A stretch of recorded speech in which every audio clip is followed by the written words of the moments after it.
their magic, and they just did. So we're ready to go. Good. So the time has come to start our web debate on diplomats as writers, marrying the arts and diplomacy. This is one of the webinars organized by DiploFoundation in the context of the International Forum on Diplomatic Training. Every first Tuesday of the month, we meet to discuss diplomacy and diplomatic training.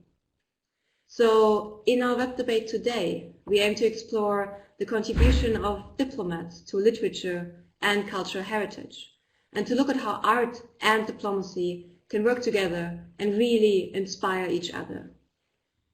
What can we learn from diplomats who are also writers?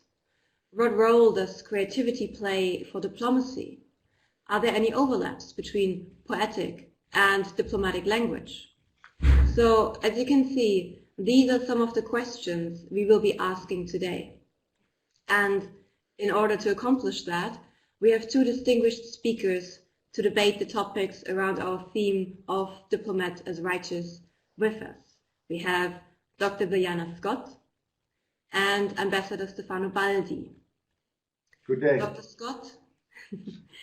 Scott, just to introduce her, was trained as a linguist at the University of Oxford, where she obtained a BA in Chinese and an MPhil and DPhil in linguistics. She is a senior lecturer at DiploFoundation, where she has been lecturing on language and diplomacy since 2002. And then also Ambassador Stefano Baldi, who is a career diplomat and who is currently Ambassador of Italy in Bulgaria. Previously, he was director of the Diplomatic Institute of the Italian Ministry of Foreign Affairs. He has published several books on diplomats and diplomacy. And so without further ado, I'd like to give the floor to Ambassador Baldi, who will introduce us to his project on diplomats as writers.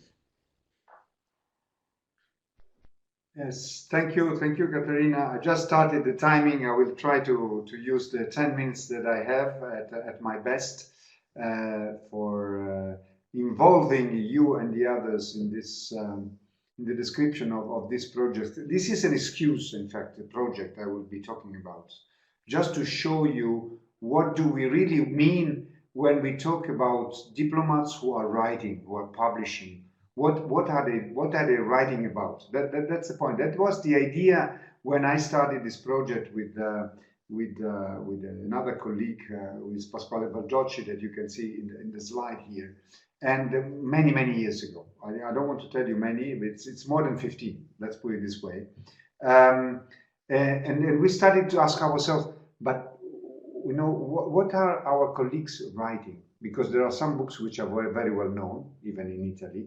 Very few, but then we discovered that there were many other publishing books in different ways. So we started this research, we limited it, and we get many resources. And now everybody, I'm in this situation when there is somebody, an Italian colleague who publishes books, he knows that I am advertising the thing, so I get to know more or less everything which is published, which is already a good result. It's interesting to know the numbers, I think, to have an idea on numbers, because every time I show how many books have been published, let's say after 1946, we limited that. So we get a kind of surprise. And these are the numbers. The total that we have found up to now is more than 1,100 books, titles, total. And I put here in brackets always, because everything that I'm telling you, for those who are interested, is online. You will get all the list, all the description, everything is online, then you will see where. But at a certain moment, we also published a book. And the cover that you see in the first slide, it's the English version of the book, which is downloadable, by the way. And it was published with DiploFoundation, which I always thank and which I always collaborate with, also because it gives me the opportunity to see after some time Biljana, that I haven't seen for some time. So there are many good reasons to be always collaborating with DiploFoundation. So that book you can download online. If you look through the diplomatic looking glass, or if you look Stefano Baldi, you will find it. And at that time when we published the book, The titles that I found were 762, just to have an idea. It was 10 years ago, more or less. How many people for this? It was 300 colleagues have been publishing books, Italian colleagues, which seems always when I have people in front of me, I say, do you think this is a big number, a small number? Everybody thinks it's a big number. It's not a big number, because if you confront this with the total of potential people who could have written books, which means how many diplomats in this since 1946 were 2,500 diplomats. Only in fact, 8 out of 10, 8% of diplomats have been published. So it's still a minority. It's a big number, but still a minority. The point is that they publish. When a diplomat starts publishing one book, generally it doesn't stop, at least in our experience, but I would say also in other experiences as well that I've seen from other countries. The average is 3.5 books per author, diplomatic author. I can tell you that in Italy there is one diplomat who has published more than 80 books. So that's just to give you an idea. It's at the top. He's called Sergio Romano. Some of you might know him, and he's also very well known. What do they write about? That was also one question that we had when we started all this research. They write about things that they generally know, which is reassuring in a way, but at the same time, it also means that they tend to tell stories that they have lived, or to write more about something that they've been dealing with. International relations, as you see, is the top. So the total is not 1,000. Don't worry, but the percentage is more or less the same. Just to give you an idea, history and memoirs. These are the three main sectors, or topics, issues which are covering the books that have been published by Italian diplomats. Then you have a various, which is quite extended, and I can tell you in that various, that is miscellaneous, as you could say, there's a lot of different things. I mean, you can have something about health, like technique of breathing. One colleague has been written about that. Then there is I don't know. I could name many things. Scouting. There is one expert on Boy Scouts who has been writing. He has been writing at least 5 books on Baden-Powell, the founder of the Scouts, and many other different things. By the way, there is not much about cooking, if I can tell you. if you look at least for a book written on cooking by an Italian diplomat, you will not find it. Then you have something which is more related to literature, which is poetry and theater and novels, which is something extremely interesting and sometimes also related to the work, because it speaks of places where they have been or they have been spending their career. Then you have other issues which are minor, like law, migration, economics, which are related also to the preparation of the diplomats. It's interesting to know when these books are published. Most of them, they are published generally when the career is finished, especially in the past. Since they are memoirs, you wait and for you to be a pensioner, retired people, and then you publish something. There are very few before the career, and there is an increasing number that are now the young people, the young colleagues are publishing quite a lot while they are in the career. There is, for example, a very interesting book published by a young colleague who spent 3 years in Afghanistan, and after that experience he wrote 1,000 Days in Kabul, which is interesting to know how the life of a diplomat nowadays in Kabul is. That's just an example. I was telling you before, this is the web where you can find all this work.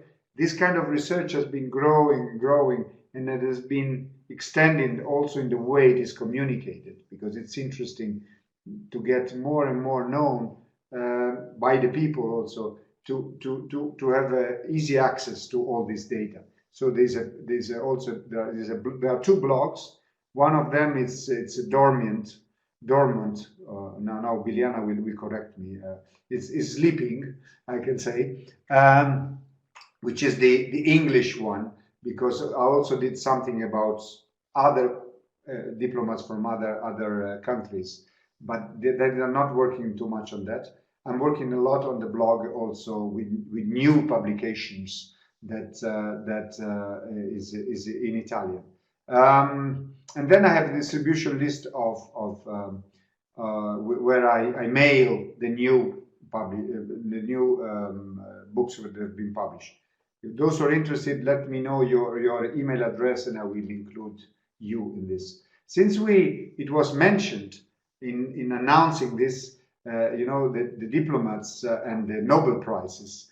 I'm very sad to tell you that there is no Italian diplomat who has won a Nobel Prize, but there are 3 career diplomats who won Nobel Prizes, and these are Alexis Léger, who published under Saint-Jean-Perse in 1960. He won the Nobel Prize for literature. Ivo Andrić, very well known, Yugoslav diplomats, and then Georgios Seferiadis, who published with the nickname again, pseudonym of Georgios Seferis, who won in 1963. These are 3 career diplomats who won Nobel Prizes. Then there are many others. Some of these they won the Nobel Prize, but they were not career diplomats. I'm not making this distinction for snobbish reason. I'm making this because, of course, they were mainly people who wrote, literature, and then for some time in their life they were diplomats, like Pablo Neruda or Octavio Paz, and there are also others which are not indicated here in the list who won Nobel Prizes. This research, and this is nearly the end of my presentation. There are also other examples of these researches, like Greece, Switzerland, which was published by DiploFoundation, Jacques Rial, who wrote this Le Bicorne et la Plume, and also Israel. They published a book on diplomats who published. So this makes me feel a little bit less freaky. I'm not a strange guy. I mean, this is a wide thing, and maybe after there will be others doing all this. Okay, now I finish here. I think more or less it was 10 minutes, and I leave you with all the strange things that I do, but you will find it in this slide. And then, of course, I will continue. And now I will be listening to Biljana, and certainly I will keep learning. Thank you. Thank you, Stefano. That was a wonderful introduction. And I think without further ado, I'm going to hand over to Dr. Scott, who will share her reflections on the relationship between poetic and diplomatic language, and the relation between the two, and maybe how the two can learn from each other. Thank you very much, Caterina. And thank you, Stefano. That was a real whirlwind tour. I wish we could have had a little bit more on the subject. And I look forward to hearing a lot more from you in a little bit. My own approach is going to be from the bottom up rather than the top down. So Stefano has given us an overview of how many people write, what they write about, and how they publish and where, etc. I'm going to be looking at language and the points of language that diplomats and poets have in common, how they use the resource of language. So let's first start off with the question, what are the similarities between diplomats and poets? And actually, I look forward to finding out from you.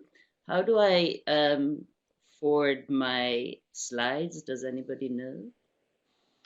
Oh, yes, you have this small... oh, yeah, I find it. Here it is. Is that right? Yep. Yeah. Okay, let me go back. Sorry about that. Okay, let's look at similarities, and as I speak, I hope that you will be suggesting lots more similarities. I've just identified 4 here.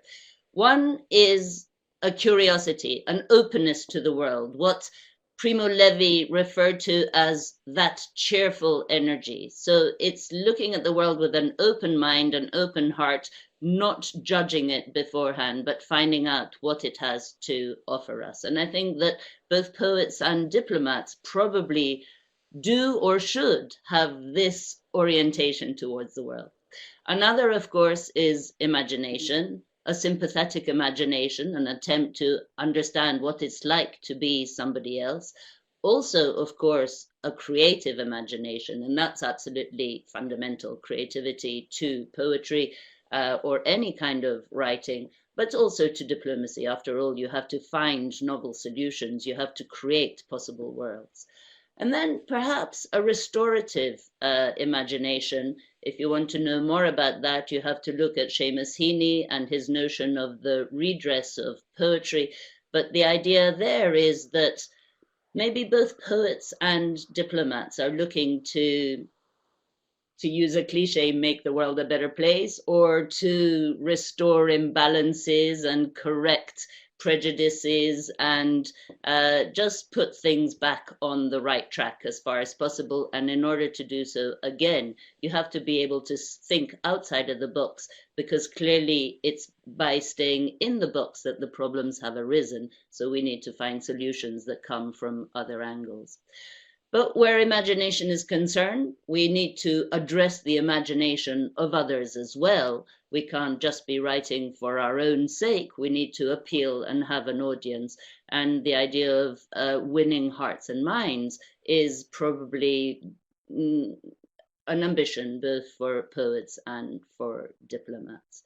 And then finally, still within the realm of imagination, and clearly this is a terribly important one, there's the question of, to what extent are we the author or are we the messenger of what we have to say? You probably know that a lot of writers and a lot of artists, when they feel that they are in flow, feel that they are just a conduit through which the message is being transferred. They are feeling less of an agent, less of an author.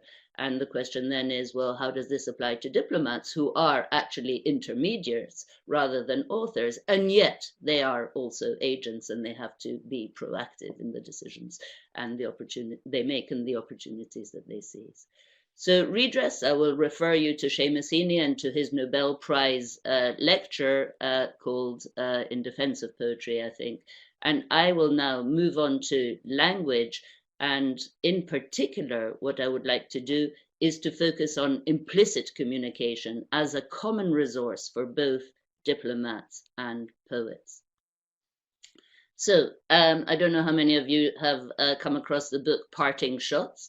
These are the valedictory dispatches of British ambassadors, and they're interesting because they are a summing up of the ambassador's career and certainly of his last posting before his retirement. And traditionally, the ambassador will take his kid gloves off and speak with considerable candor.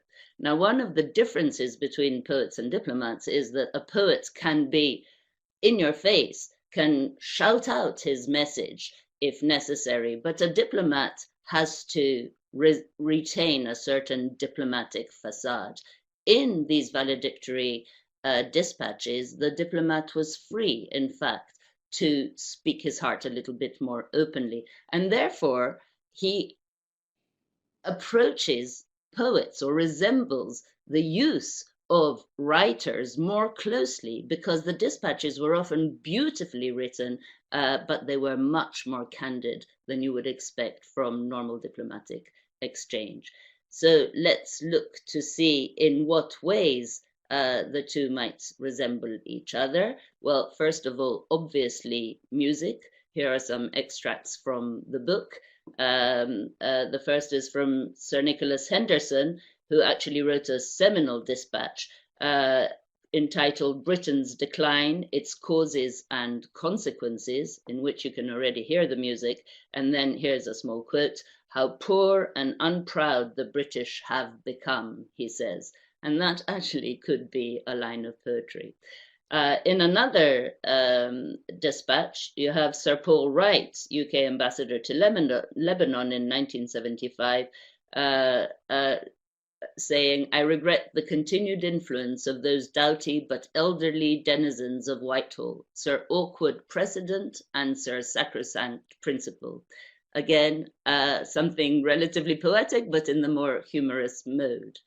Finland was described by yet another ambassador as flat, freezing, and far from the pulsating centers of European life. Nature has done little for her, and art not much more, he goes on to say. And then finally, here's a description of a country that I will leave it to you to guess who it refers to. Neither the prettiest of people nor the wittiest. So these are definitely diplomats with their gloves off, but sounding relatively lyrical or poetic, and certainly very alliterative in their style. So music is one area.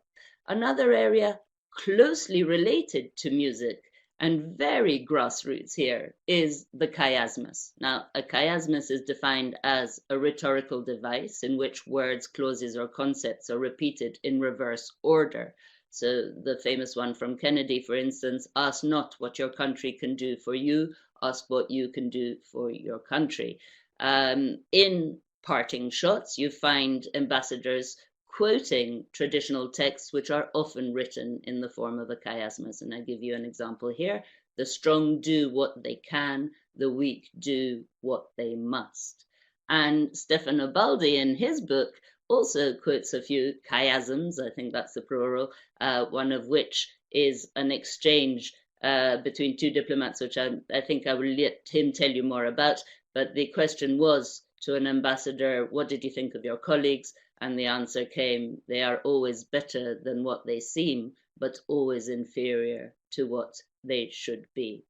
So here we have a nice example of music and of meaning and of opportunity arising in the conjunction between the two. Because what does a chiasmus do? It gives you a given phrase, and you then find the genius to tweak that phrase in such a way that it will open up a whole new horizon.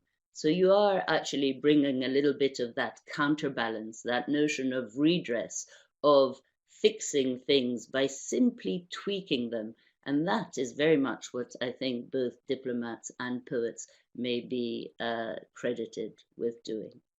Let's move on from the chiasmus to images, and to image stories in particular, the way that our minds are geared in such a way that we respond really strongly to stories presented in images. And if I give you this example of the HSBC ad, you see one image, 3 different captions, and in the minimum of time that it takes you to read that, you have already constructed 3 different stories justifying the relationship between the caption and the image. So it seems that we have a tremendous power with images, especially where we speak in images. And of course, poetry is renowned for speaking in pictures, for speaking through metaphors, through analogies, through its connotations and the pictures that it elicits in the mind.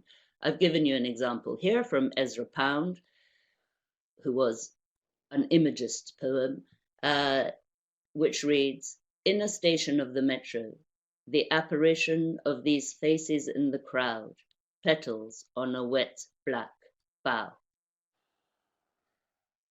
Haiku poetry and much other poetry often has a juxtaposition of images or propositions where the link between them is not necessarily spelt out, but because you are invited to interpret it yourself.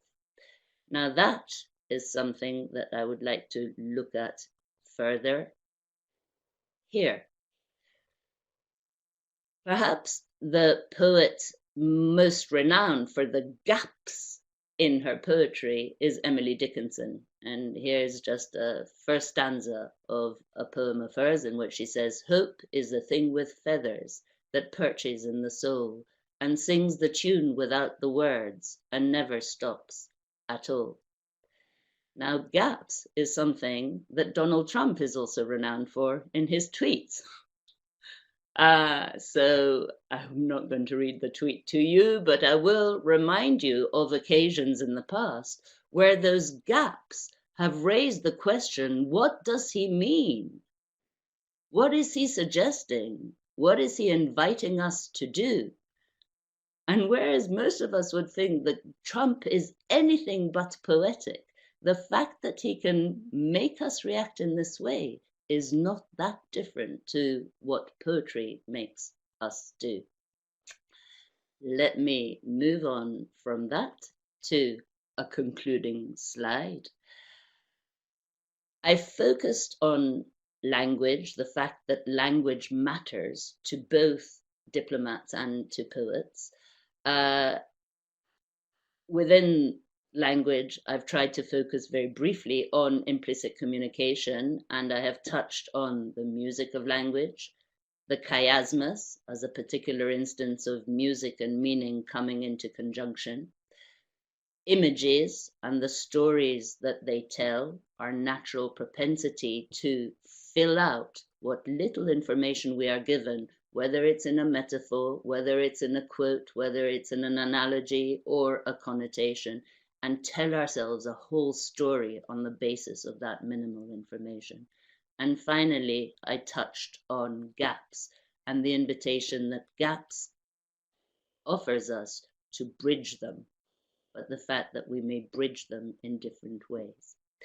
So, in conclusion, I'd like to say that in implicit communication, you give rise to, by using implicit communication, you give rise to ambiguity. And where you have ambiguity, you have an opportunity. An opportunity either to manipulate and then perhaps deny having done so, or having said what you are being charged with saying, because you didn't actually say it overtly. So implication comes with plausible deniability.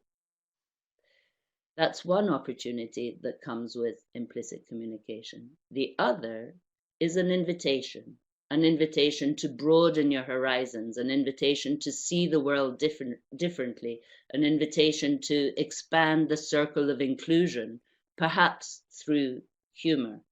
And in fact, as an envoi, and in the book Parting Shots, we are shown that in every valedictory dispatch, the very last paragraph is called an envoi, and an envoi actually is a poetic term. It's the final stanza of a poem where the poet often either reflects on what he or she has just said or appeals to the audience with a particular message.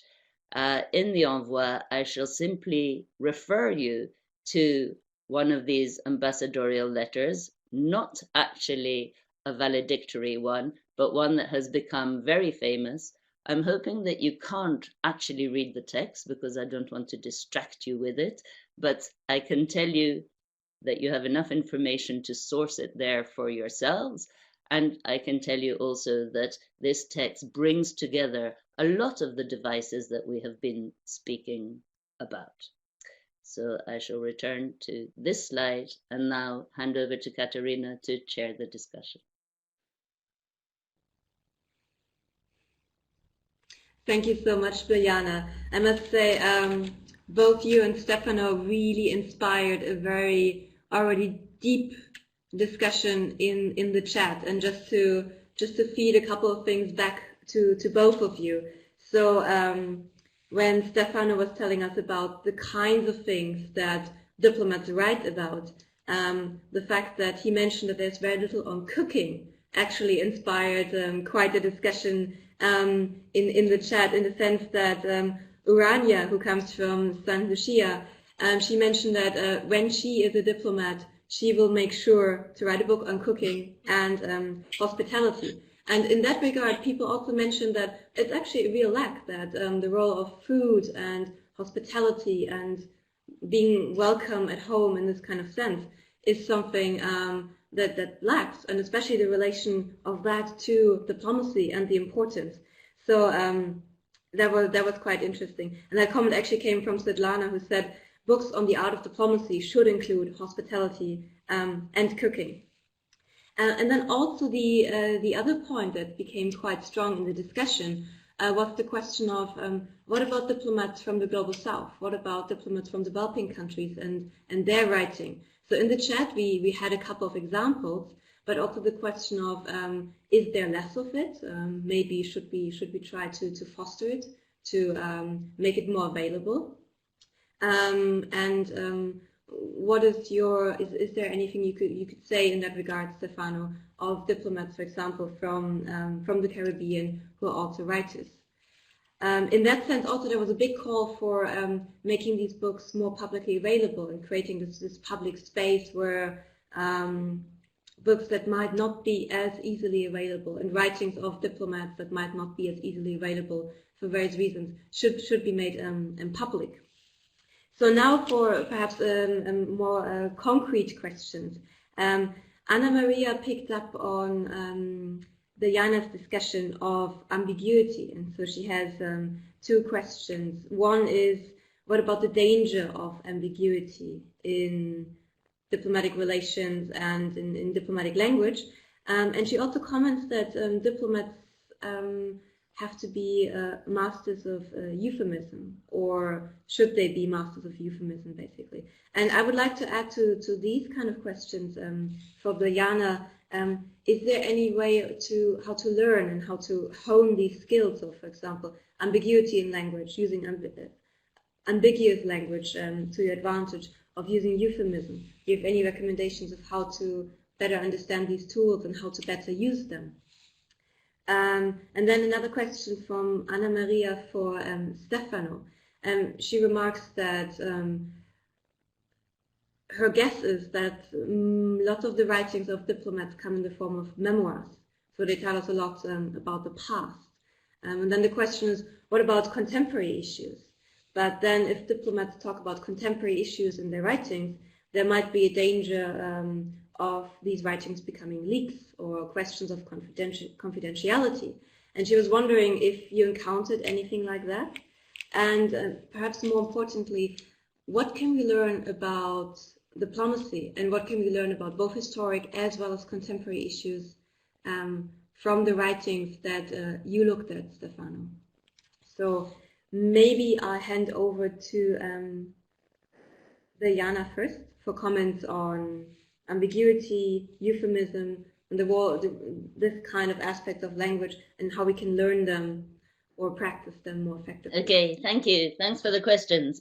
Ambiguity, yes, it's a danger as well as an opportunity. There's no doubt for that. And it's only a danger if it has proven to be an opportunity for the other person, because they laid a little bit of a trap for you, or they intentionally underspecified their intention for whatever reason, right? How can you deal with that? Well, anything that is going to heighten your awareness of language is going to better equip you to deal with the potential traps that arise. So to be forewarned is to be forearmed. And of course, reading, writing, becoming engaged with literature is definitely going to heighten your awareness of language and your ability to think critically.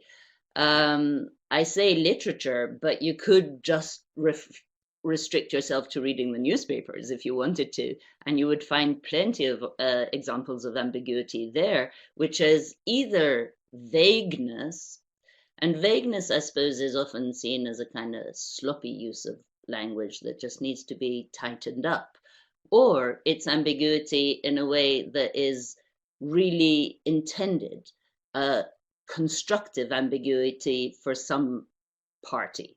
But constructive ambiguity, to my mind, is a euphemism. Okay, so I'm going to link that to your second question. Why? Because ambiguity is often seen by people as negative. In the arts, it isn't. Multiple interpretation is something positive. Being able to open up your mind to all sorts of different meanings, and to hold some of those meanings simultaneously is definitely one of the purposes of art. But despite that, ambiguity in diplomacy and politics is possibly seen as something slightly derogatory, negative, to be avoided because it's tricksy. Constructive ambiguity, a term coined by Kissinger, suggests that you have something negative that has a positive dimension to it by simply adding a euphemistic term, constructive, a positive term, constructive, in front of that. And a lot of euphemisms actually do the same. They add a positive word, one that has a value term that has a positive pull in front of a term that might otherwise be seen negatively. So for instance, a just war, or even smart power, or soft power for that matter. Power is seen as strong and hard and possibly unfair, whereas soft power is touchy-feely, kind, and definitely the less harmful option of that. Or take the word self-interest. That might be seen in negative terms. Add the word enlightened in front of it, and you have potentially what you might call a euphemism. So a euphemism works very simply. You can create it very easily, and it's a way of softening whatever the message that you want to make is. The challenge for the other party is simply to question the value judgment that you are slipping into the term that you're using. That's what I have to say on ambiguity and euphemism, because I want to hear Stefano on his questions. I hope that answers your question. No,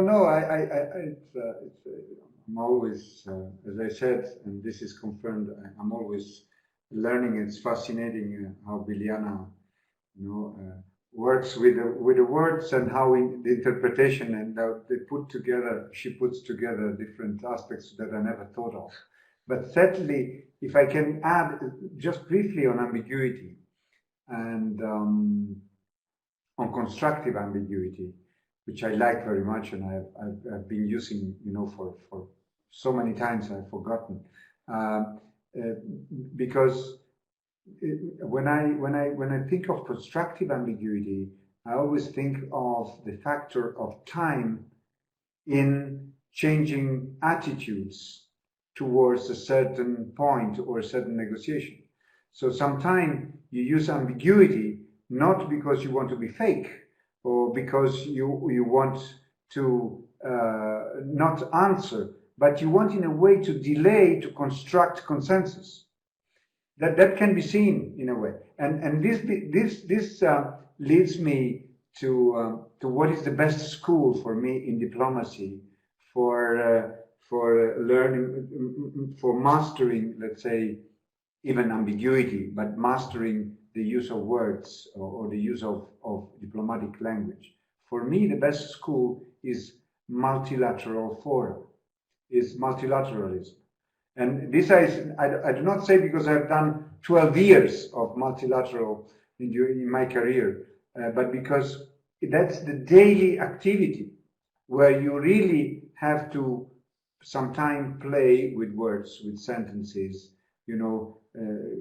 turning upside down English language, which is generally the common language that we use. So invent new language, which it's not completely right, but it's not completely wrong, but then everybody can use it. So this is a form of ambiguity, also when you in a way, when you twist a language for making everybody happy, or everybody equally unhappy, as we always say.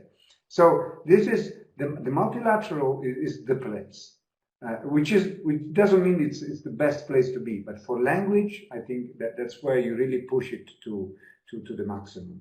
Okay, no, I don't want to invade Biljana expertise, only to complement.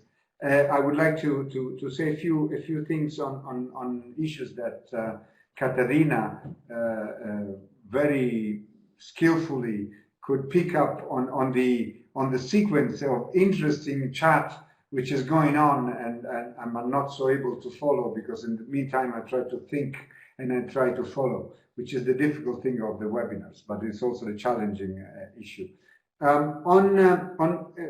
If I can start, not in the order, on memoirs of contemporary memoirs, let's call it this way.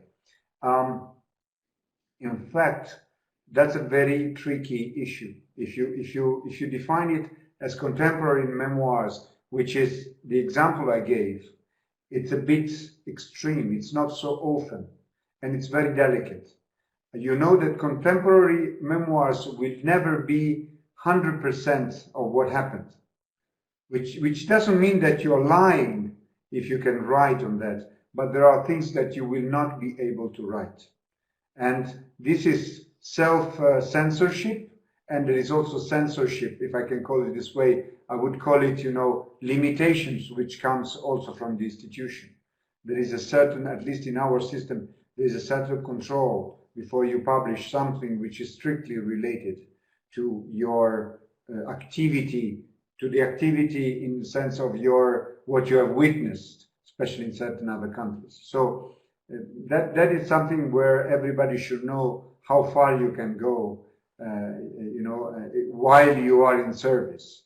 Then there are some other examples of people who leave the service and start writing, no matter what. And that also is something which I don't find it particularly fair. There should be also some time to wait before you do certain things. So, but most of the time, in fact, what people write about contemporary activity are analysis.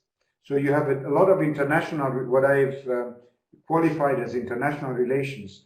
I mean kind of essays where you share with others your knowledge that you have gained through your activity. Maybe you have spent 4 years in the Middle East or 4 years in the Far East or whatever, and certainly I think you're most qualified as a diplomat to write an essay on international affairs concerning that geographical part, which doesn't mean that you have to say the contrary of your ministry or that you have to copy exactly what you wrote, to your ministry, but you are also an analyst. Diplomats are also analysts. They are supposed to be. So I think they can today, where the information and also the contribution goes very fast. I think we have something to say. I think we have something to share with the others. You cannot always have in discussions the journalist, the man of the think tank, and then pretend that there is nobody professionally qualified as a diplomat contributing to it. I think this is the point. Of course, not every issue can be really analyzed and published by diplomats. That I don't want to get into, but in general, we should do that. And we are doing it more and more, certainly with a certain control of what we are saying.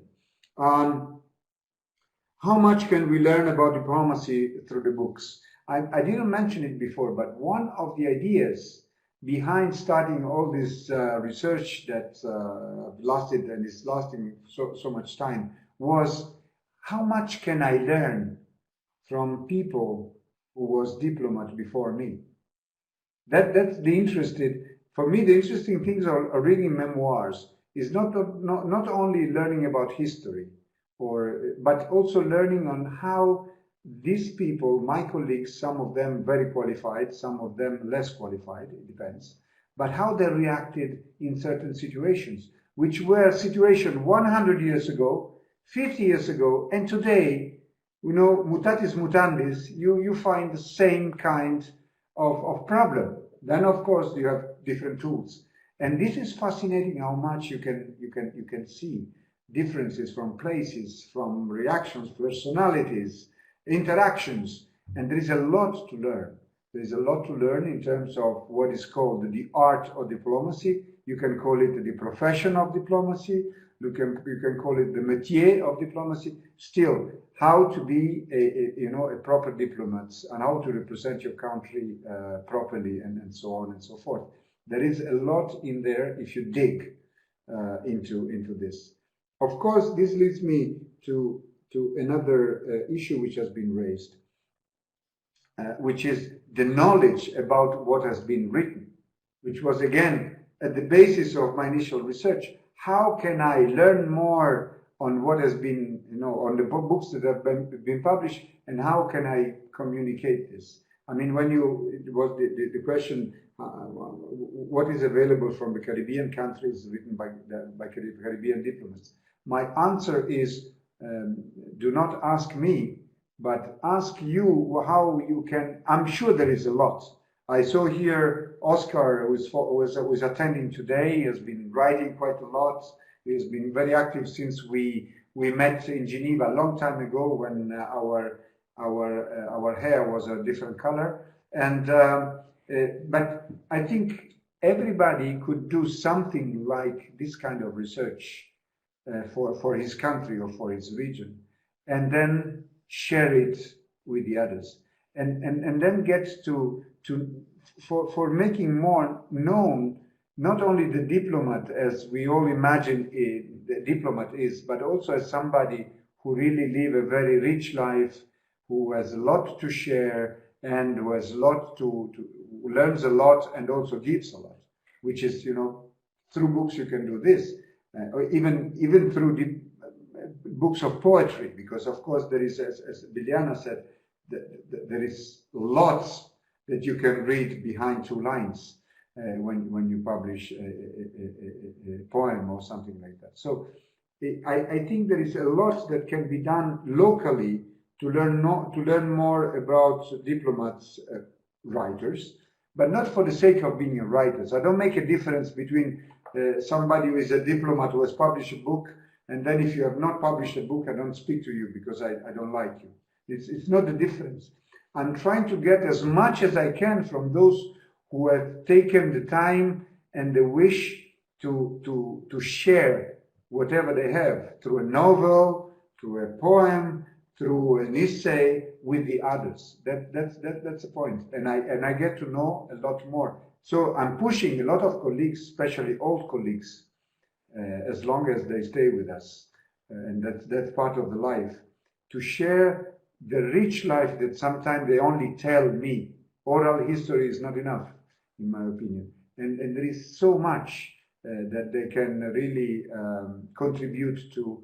And you see that as a little tiny bit, many of them, they really contributed to history. Maybe to a specific part of history, but they have.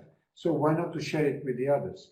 And why not making the others know what it is? And this is valid all over the world, of course. I started trying to collect as much as I could, but it's an overload. I mean, you cannot do it. Sharing the burden would give great results, I think. I don't know if I jumped on something. Yes, I'm sure I jumped on food and cooking. Okay, let me make a difference there. There is quite a lot on hospitality and especially protocol. There's quite a lot that has been written there, and it's interesting. Even there, it's interesting. There's a lot to learn from how it was, how it is, and you see there are things which have been stayed the same in the last 100 years, and things which have changed because of many reasons, of society, of new communication. So, but when I say there is very little on cooking, I mean cooking. I mean, how do you call them? I mean, how the way you cook pasta, for example, many different dishes. That generally, at least in the Italian scenery, in the Italian research that I've made, there is very little published by diplomats, but there is there are a certain number of books that I found more difficult to find, which were published by wives of diplomats, because there is still, this is part of the past, there is still this division. You have the diplomat, the ambassador, who deals with certain things, protocol, blah blah blah blah blah, but who doesn't want to mix or to share, maybe because they have it as a hobby, the cooking part. The other wives, on the other hand, who are following, attending, taking care of this, and they do more on that, and they also publish on this. This is changing completely. But I'm telling you what I've found. I mean, I can find at least 4 or 5 books wives of diplomats, interesting ones on cooking, Italian cooking, international cooking, but none of among the 1,100 published by diplomats. Could I pick up on a couple of threads? One was the initial question about third world or developing world, sorry, diplomats and writers, and why have we not covered them? I think that with regard to writing and poetry, actually, there's possibly a cultural difference in that in Romance-speaking countries and in Arab-speaking countries, you find poetry has a really high status, often within the diplomatic service, and you will find very many more people writing in those languages than you do in the Germanic languages, for instance. So there is a lot of material out there, and it's a question of compiling it. I don't know to what extent that has been done, but I think that would be a very interesting line of research. Now, there's another thread that I've noticed, that one of which has been about should diplomats and poets both be multitaskers? And I think the question was then refined as to whether they should be adept at combining different points of view. And I think yes, definitely, both diplomats and poets show their creativity by their ability to bring perspectives together and points of view together that are not conventionally associated with each other. So I think that Aristotle said of metaphor that it's a sign of genius because it allows you to see similarity in dissimilars. And I think that that ability, whether you apply it to metaphor or just to any other dimension of language or thinking, the ability to bring concepts together that haven't already been brought together is an essential part of creativity and is essential both to diplomacy and to poetry. There's another question that came up about storytelling and whether in an age where of short sound bites and only 3 or 4 minute speeches, whether there's any time for storytelling. Well, I think there is. And I'll tell you why. First of all, because a story doesn't need to take very long. It can be an image and a word, as I showed you in the HSBC ad, or it can be as short as a haiku, which is only a few syllables long. And if you go back to Ezra Pound, he says that an image is something that presents an intellectual and an emotional complex in an instant of time. So you don't need time. But what you do need is to be able to project that emotional and intellectual complex to somebody else effectively. And if you do, they will remember it because we're way better at remembering images or stories than we are at remembering words and bullet points and other forms of communication. So yeah, there's definitely room for stories. That's what people will remember and that's what they'll take away and convey to others. Besides, stories are potentially ambiguous, and each person will take away their interpretation and convey that. And that, again, is an opportunity. To me, ambiguity is definitely an opportunity to conclude on that thread.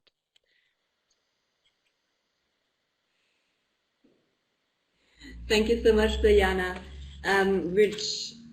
What you said was also just a wonderful conclusion in a way, but time it's like listening to you, both of you, I could go on for a very long time. Unfortunately, we only have 1 hour and our hour is almost up now. So before I conclude the webinar, I wanted to ask you maybe to give us a short insight, something all of us should definitely take away from today's webinar. Just very briefly, maybe in the form of a haiku. Just what is the one thing we should definitely remember from today's webinar, from your perspective? I would say maybe Stefano could start, and then Biljana, and then we conclude. I would say read.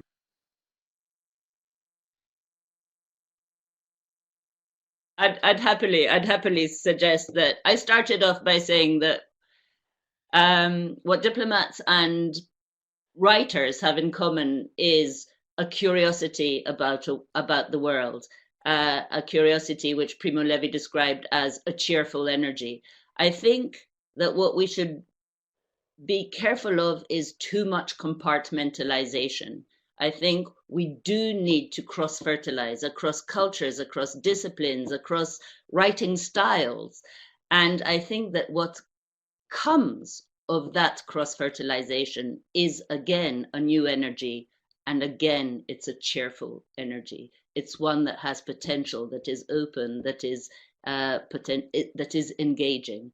And that, I think, would be my take-home message.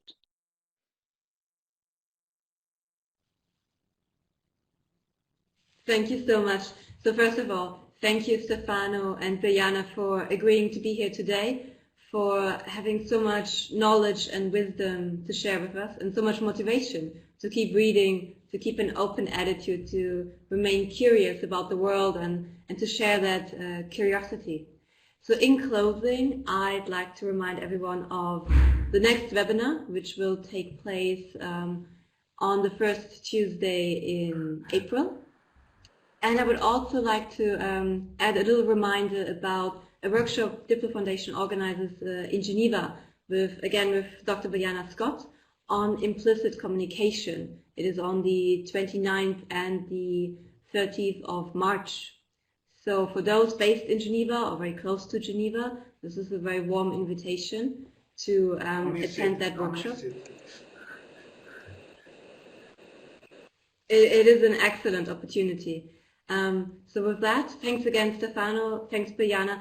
Thank you for the incredible discussion in the chat. I think all of us learned so much and benefited so much.